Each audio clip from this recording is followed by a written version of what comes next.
Hey everyone, welcome back to another episode of Dishing Out. On today's episode, we tackle a tailgating staple, chicken wings.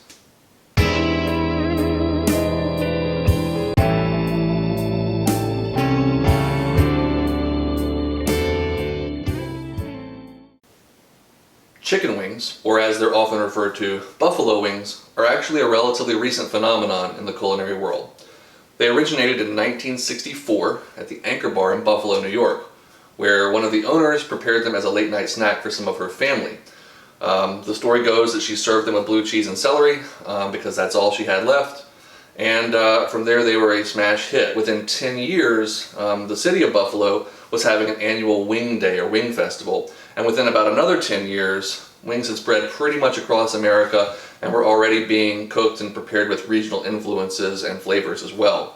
Now, interestingly, this rise to popularity of buffalo wings coincided with the rise to popularity of the boneless, skinless breasts. People were now able to buy certain parts of the chicken at the grocery store very easily. They didn't necessarily need to make their own stock at home, as that was also readily available at the grocery store. And wings became a delicious and inexpensive byproduct of people buying and consuming so many chicken breasts. Well, nothing great lasts forever, and these inexpensive byproducts soon became as popular, if not more popular, than chicken breasts themselves. And so, of course, the cost has gone up. So when you're looking to buy chicken wings, you want to buy them when they're on sale, and you want to buy them in bulk. Now, they will keep for several months in the freezer, so go ahead and snag up as many as you can when you find them at a great price. And definitely buy them whole. I don't like buying chicken that's already been cut up and frozen because, number one, I'm paying someone to do what is a very simple task for me, i.e. cutting up the chicken.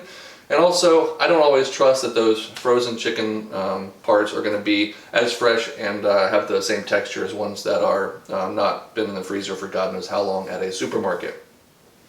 Another great tip is to buy chicken wings, or really any meat at the supermarket, when it's on a manager's special or markdown. Supermarkets and grocery stores have to move through their product, otherwise they will have to destroy it and get rid of it, and they take a loss. So they want to sell it before they have to do that. If you know when these days are, or you can ask someone who works at your local supermarket, then you can save even more money. So on today's episode, we're going to look at how to prepare chicken wings a couple of different ways. So I hope you'll stick around and let's have some fun cooking chicken together.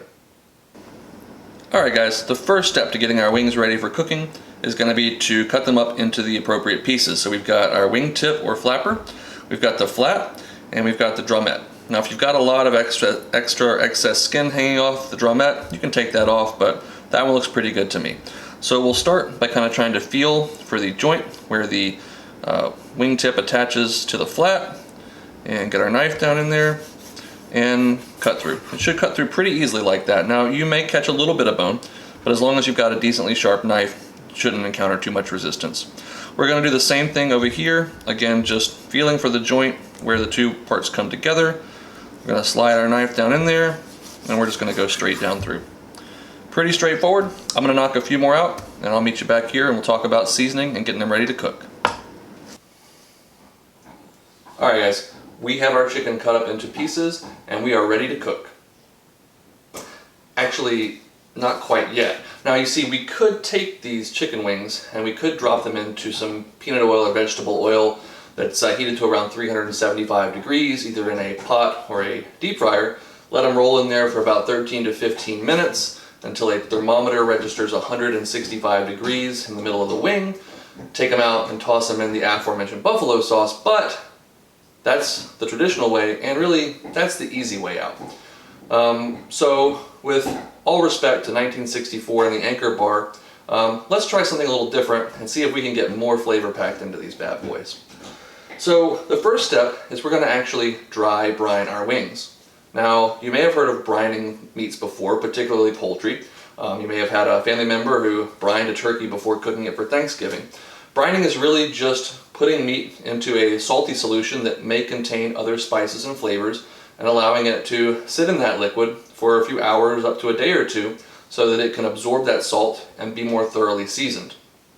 What we're going to do is actually a dry brine. We're going to lay our wings out here on a baking sheet with a wire rack on it so that air can circulate all around the meat. And we're going to salt it and we're going to park it in the fridge for anywhere from an hour up to 24 hours. If you got 24 hours, I would definitely give it a go, but an hour or two will still make a difference. So what's the point of the salt? Well, it's going to do two things. Like we said earlier, it's going to help to season the chicken wings all the way through. As it sits there, it's going to get absorbed down into the meat. But salt also draws moisture to the surface of the chicken wings. And then in the refrigerator, that moisture evaporates, and what it leaves us with is even more crispy, flavorful, and delicious skin. So I'm just going to take a few chicken wings here. We're going to get them laid out.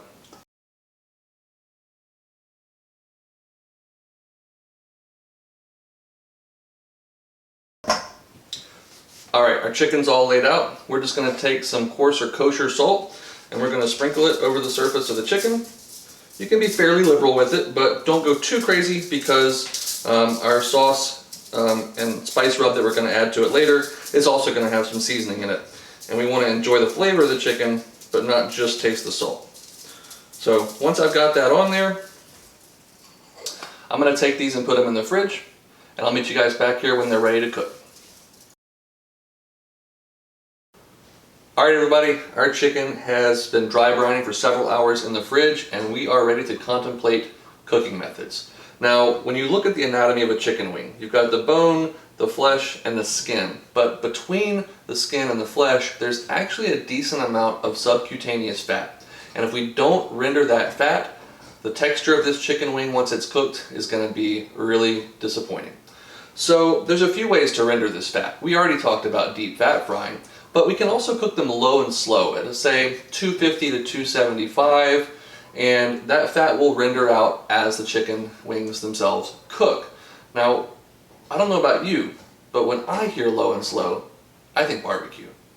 So, what if we make some barbecue wings? No, I'm not talking about those ones that are slathered in a really thick and sweet sauce.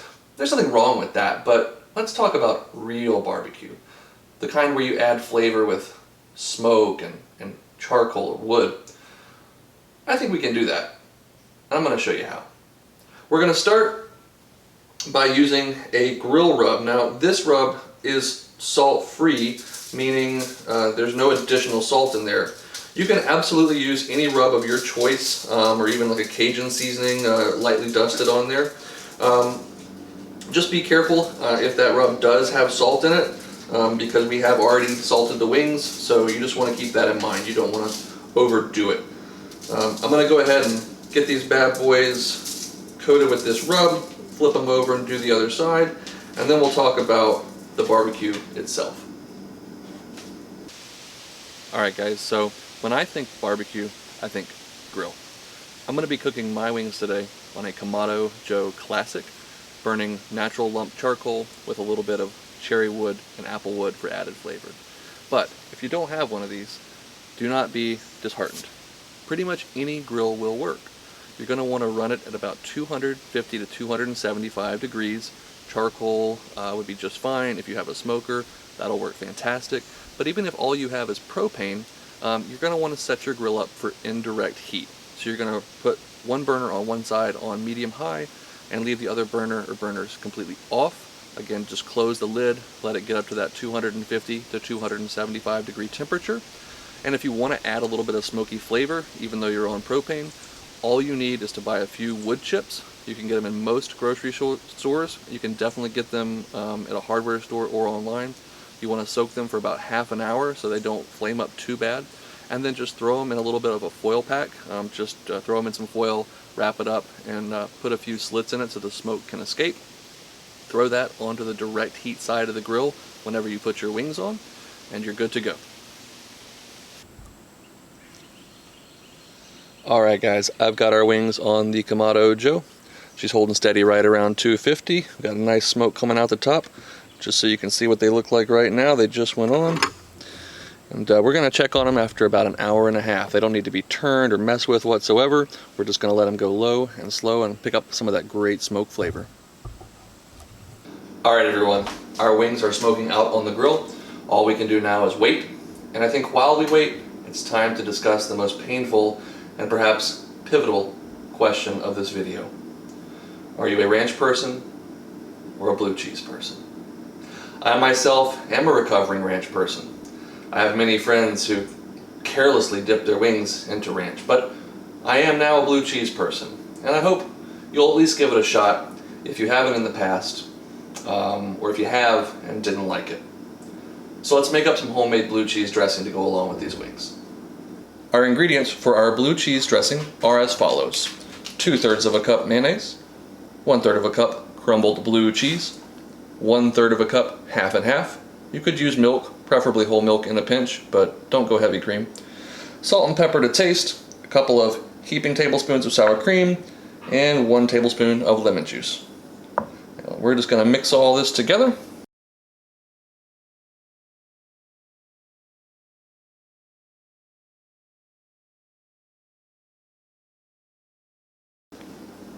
Alright, now we have our wet ingredients thoroughly incorporated.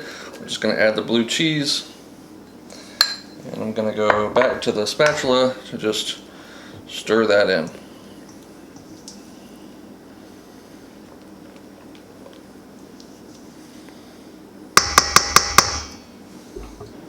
Alright guys, our blue cheese is comfortably resting in the fridge. All those flavors in there are getting to know one another. I do want to mention that a couple of other great flavor enhancements are crushed clove of garlic or a little bit of Worcestershire sauce. I just don't have either one of those on me right now, and I'm ashamed of that. I will also add that that is a relatively liquid or viscous dressing, and if you are someone who likes your blue cheese a little more chunky or thick, then you're going to want to dial back a little bit on the half and half or milk, or add a little bit more sour cream and mayo until it gets to the desired consistency that you're looking for. Now, in all fairness to ranch people, I do want to admit, I've got a giant bottle of this stuff in my fridge. I just love the flavor of blue cheese on wings, but I hope we can live in a world where all people, ranch and blue cheese alike, can live in harmony. You're not going to tell my sponsor about that ranch, are you? It's been about 2 hours. I checked on the wings starting at about 90 minutes. I did turn a couple of them over, I moved a few of them around on the grill, let them go another 30 minutes, and here's what we're looking like right now. Now, if those don't look delicious to you, you probably shouldn't have started this video to begin with. They are absolutely done. I'm going to get them off and onto a plate and take them inside to rest for just a few minutes. Alright everyone, I hope you really enjoyed that video, and I'll be seeing you on the net. That's right. I said we'd make chicken wings a couple different ways. Not everyone has grills or smokers, propane or otherwise, much less even the ability to smoke indoors. God knows I lived in an apartment for the last 12 years of my life. So, let's see, we've already talked about frying, we talked about grilling and smoking, so how else can we cook the wings? Oh, in the oven? Yeah, I mean, who here hasn't had a overcooked, slightly chewy wing that the skin slides off of in a very disconcerting manner before? No, if we're going to cook in the oven, we're going to have to do something different in order to get that skin nice and crispy. But you know what? I think I'm up to the task. Let's take our same chicken wings that we dry-brined in the fridge with that nice salt coating on them, but instead of just throwing them in the oven, let's add baking powder. See, baking powder and chicken fat and chicken skin are on opposite sides of dead neutral in the pH scale. So without going too wild off the rails on the science train here, basically what happens is they come together to form a chemical reaction which allows that chicken skin to brown more easily so that we don't have to cook the heck out of our chicken wings. They're already dead. We don't need to kill them anymore. So I'm going to grab some more chicken and we'll get rolling with this recipe. This begins with another set of our dry-brined chicken wings, and we're going to place those into a mixing bowl.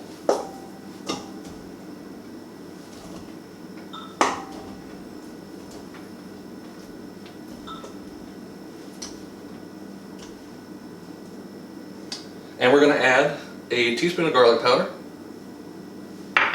a tablespoon of paprika. You can use plain or smoked paprika. And finally, that secret ingredient, or key ingredient I guess I should say, a couple tablespoons of baking powder. Now it's very important that you don't use baking soda. I'm not going to tell you why. If you really want to, just try it. You'll find out after the first bite. And then we will use the kitchen's best tools. Get in here with our hands and just mix it up until that baking powder and the spices have thoroughly coated the chicken wings. If you have a little left over in the bottom, that's fine. That amount of rub or coating that I made is enough for a couple of pounds of wings, but obviously you can make more if you need it. Just scale the recipe up or down. I'm going to put the wings back on the baking tray here, and we're going to be cooking these in the oven. I'm going to start them out around 400 degrees. Now, chicken fat does tend to burn at around 400 degrees. Not so much burn, but smoke, I guess I should say. So if you have a fan or any kind of ventilation in your kitchen, you're going to want to go ahead and have that turned on just so your house does not fill up with smoke. We're going to let them go for about 20 minutes, give them a flip, and then another 20 minutes before removing them from the oven and raising the temperature to 425 degrees for another 20 to 25 minutes. That last little bit of cooking is what's really going to crisp that skin up and get them nice and brown. So I'm going to wash my hands up, get these guys into the oven, and I'll show you what they look like about halfway through. While we wait on our wings to cook and crisp up in the oven behind me, I think it is wise to contemplate a finishing sauce. In this case, let's keep it simple with the traditional buffalo sauce. Now, to be truly traditional, we would need Frank's hot sauce. What I have is Texas Pete. You could definitely go with Tabasco sauce, Louisiana hot sauce, Crystal, any one of those basic vinegar-based hot sauces. If you start getting too out there with things like Pete Hotter, Sriracha, stuff like that, you're on your own. Definitely do it and let me know what weird combinations you've tried. But for a standard wing sauce, you're going to want to roll with, I have here 1/4 cup of Texas Pete, and I've got 2 tablespoons of melted butter. Now, if you are someone who does not particularly like spicy wings or spicy food, you're probably going to want to stick to closer to a 50-50 ratio on these two. So maybe 3 tablespoons of hot sauce and 3 tablespoons of butter. If you like them really spicy, then definitely crank up the amount of hot sauce, or add some crushed red pepper flakes, or a hotter hot sauce. But we're going to stick with those 2 ingredients for now. You want to mix them together in a really large bowl, and you'll see why in just a minute when I take the wings out of the oven.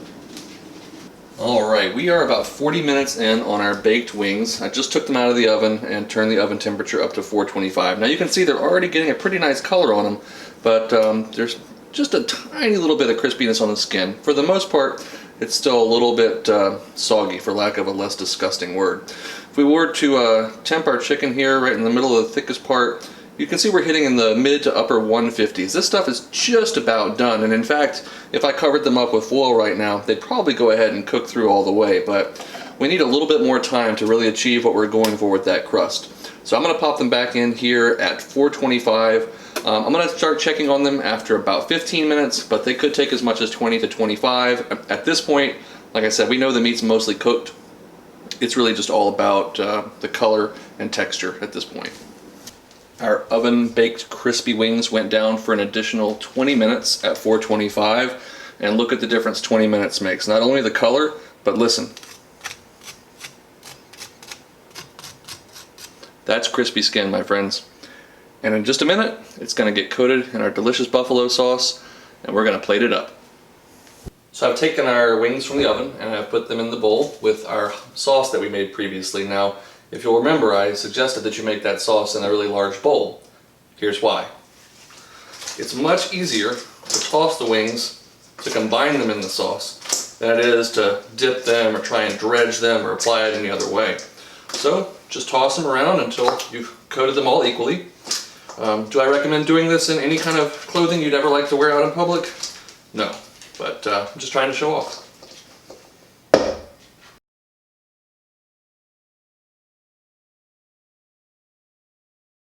So there you have it. Chicken wings, 2 different ways, neither of which requires you to bust out a deep fryer or a pot of oil. I definitely hope you will give these recipes a try. I'd love to know what you think down below. I'd love to know the different spins and takes that you put on wings in your house. I'm sure there's a lot of other ways to do it. These are just 2 ways that I really enjoy myself. Thanks so much for watching, guys. I'll see you in the next episode of Dishing Out. If you haven't already, please subscribe and hit the bell for notifications. And until then, go make something delicious. Oh, Oh, you're still watching. Okay. Well, thanks. Let me just take a moment to talk a little bit about me and this video editing thing. It's been 15 years since I've edited any videos. So if my efforts early on with these videos seems rather amateur, it's because it is exactly that. I'm learning how to use a new camera, learning how to use new video editing software. I'm still trying to figure out getting some music and an intro and some logo stuff done. So all that stuff is still to come. Right now I'm really trying to focus on content as I learn the different pieces of technology and even kind of get used to different using social media in ways that I haven't before. But as much as I ask for comments and feedback on the videos, any of you that have any experience with videography, video editing, or photography, definitely hit me up and let me know of any great resources that you know about there that have helped you learn your skills over the years. So thanks again for watching. This is really the end. We'll see you next time.